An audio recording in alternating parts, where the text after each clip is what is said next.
ഉറങ്ങുന്ന കൊട്ടാരം. സദ്ഗ്രാമം ഹിമാലയത്തിന്റെ തൊട്ടു ചുവട്ടിലായിരുന്നു. ഒരു കൊച്ചു രാജ്യം ബംഗാളിന്റെ വടക്ക് ഭാഗത്താണ്. കൊച്ചു കൊച്ചു കുന്നുകളിൽ നിന്നൊഴുകി വരുന്ന എത്ര ചേലകളാണവിടെ. അതുകൊണ്ടൊരു മെച്ചമുണ്ട്. ആ നാട്ടിൽ വെള്ളത്തിന് ദാരിദ്ര്യമില്ല. പാടങ്ങളിലൂടെ ഒലിച്ചു പോകുന്ന കുഞ്ഞിച്ചോലകൾ മൊയ്ന നദിയിൽ ചെന്ന് ചേരുന്നു. മഴക്കാലം കഴിഞ്ഞാൽ എന്ത് രസമാണെന്നോ അവിടുത്തെ കാഴ്ചകൾ.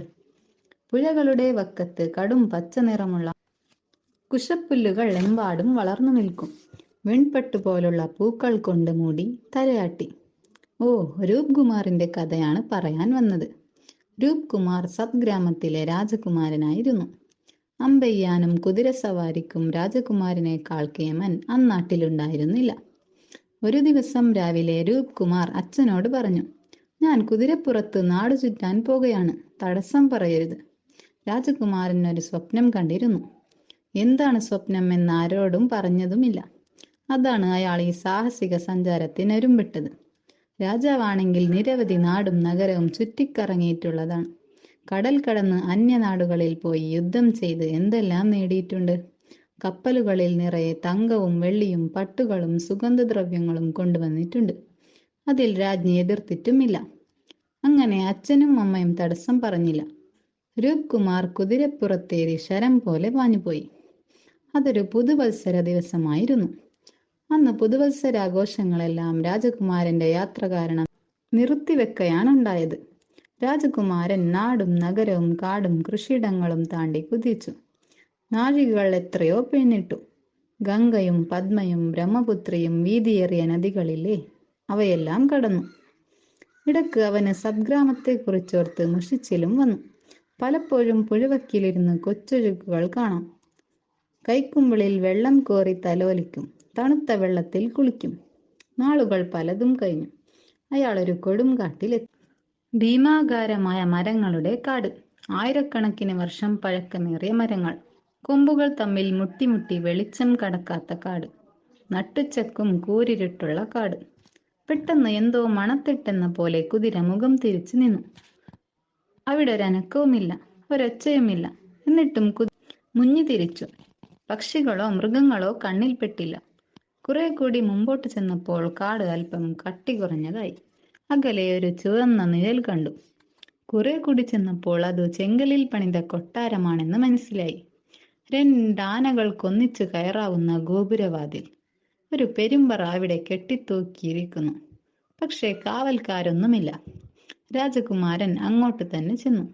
തന്റെ കൊട്ടാരം ഇതിൻ്റെ അടുത്ത് ഒരു മുണ്ടനാണ്. ഗോപുരം കടന്ന് അകത്തു ചെന്നു. എങ്ങും ആവിയും അനക്കവുമില്ല. ഒരൊറ്റ ജീവി പോലുമില്ല. എന്നാലും എല്ലാം അതിമനോഹരമായിരുന്നു. കുതിരയെ ഒരു മാർബിൾ കസേരയുടെ കാലിൽ കെട്ടിയിട്ടിട്ട് കൊട്ടാരത്തിനകത്തേക്ക് നടന്നെടുത്തു. ഹായ്! കൊട്ടാരവളപ്പിൽ നിറയെ കാവൽക്കാർ, ജോലിക്കാർ, സദസ്യർ. ഇടതുഭാഗത്ത് നിറയെ ആനകളും കുതിരകളും വളർത്തുകുരങ്ങുകളും. പക്ഷെ ഒന്നും അനങ്ങുന്നില്ല, ചത്തിരിക്കുന്ന പോലെ. എല്ലാം മാർബിൾ കല്ലിൽ പണിത പ്രതിമകളാണ്. രാജകുമാരൻ ഒരു മുറിയിലേക്ക് കയറി. അതിശയം തന്നെ. ആയുധശേഖരമുള്ള മുറിയാണത്. വാളും പരിചയും അമ്പും വില്ലും കത്തിയും കടാരയും കുന്തവും എല്ലാം കൂന കൂട്ടിയിട്ടിരിക്കുന്നു. ചില കാവൽക്കാരുണ്ട്, അവരും പ്രതിമകളാണ്.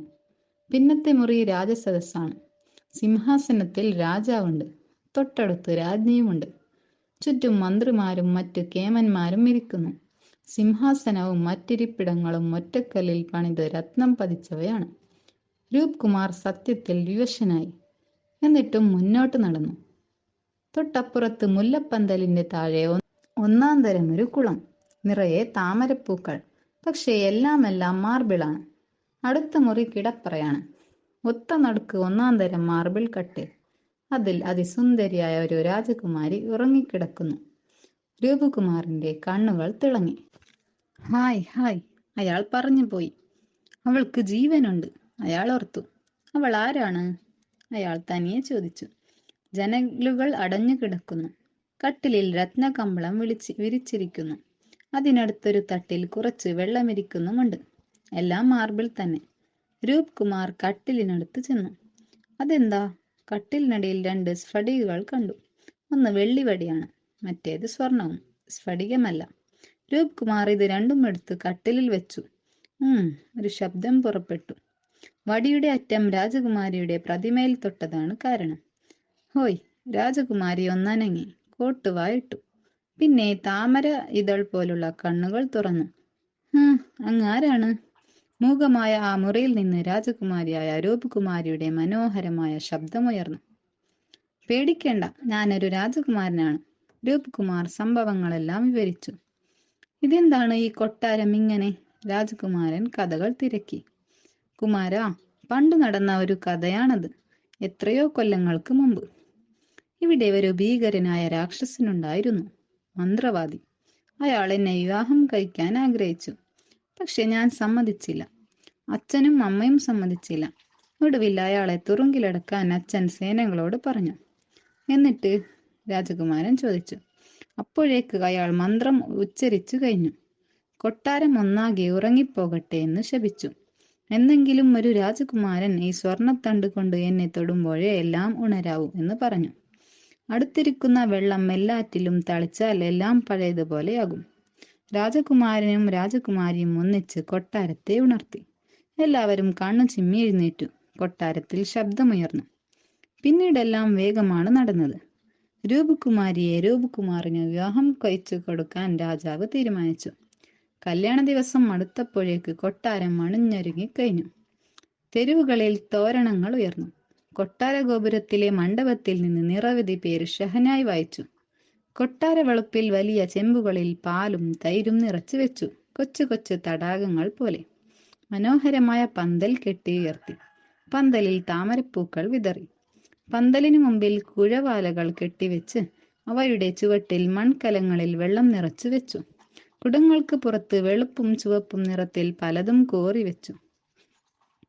മരക്കൊമ്പുകളിൽ കയർ കെട്ടി അതിൽ മാവിലകൾ തോരണമായി തൂക്കിയിട്ടു. പെണ്ണിനും ചെറുക്കനും നടന്നു വരാനുള്ള വഴിയിൽ വെള്ള മണൽ വിരിച്ചു. പലയിടത്തും അരിയരച്ച് ഉണ്ടാക്കിയ ചെടി വരച്ചു. വിവാഹ ദിവസം രാത്രിയായപ്പോഴേക്കും കൊട്ടാരം ഒരു സ്വപ്നലോകമായെന്ന് പറഞ്ഞാൽ മതിയല്ലോ. വിവാഹത്തിന് രൂപകുമാരി വാരണാസിയിലെ പട്ടുസാരിയെടുത്താണ് ഒരുങ്ങിയത്. രാജകുമാരനെ ഗോപുര നടക്കൽ വെച്ച് എതിരേറ്റു. പെണ്ണുങ്ങൾ ശംഖു വിളിച്ചുകൊണ്ടും കുരവായിട്ടുകൊണ്ടും അയാളെ സ്വീകരിച്ചു. തടി കൊണ്ടുണ്ടാക്കിയ മണ്ഡപത്തിലാണ് കുമാരനും കുമാരിയും ഇരുന്നത്. അതിന്മേൽ പിന്തി എന്ന് പറയുന്ന പലകയിൽ ഇരുവരും ഇരുന്നു. കുമാരിയുടെ അടുത്ത തോഴി അവളുടെ മൂടുപടം മാറ്റി. വധൂവരന്മാർ മാല കൈമാറി. പിന്നെ രണ്ടുപേരും താഴെ മണ്ണുകൊണ്ടുള്ള മണ്ഡപത്തിലെത്തി ഹോമങ്ങളും മറ്റും നടത്തി. ഓതിക്കുവാൻ മന്ത്രങ്ങൾ ജപിച്ച് അവരെ അനുഗ്രഹിച്ചു. രാജാവും രാജ്ഞിയും എന്തെന്ത് സമ്മാനങ്ങളാണ് കൊടുത്തതെന്നോ. ഒടുവിൽ എല്ലാ സന്നാഹങ്ങളോടും കൂടി അവരെ അച്ഛനും അമ്മയും യാത്രയാക്കി.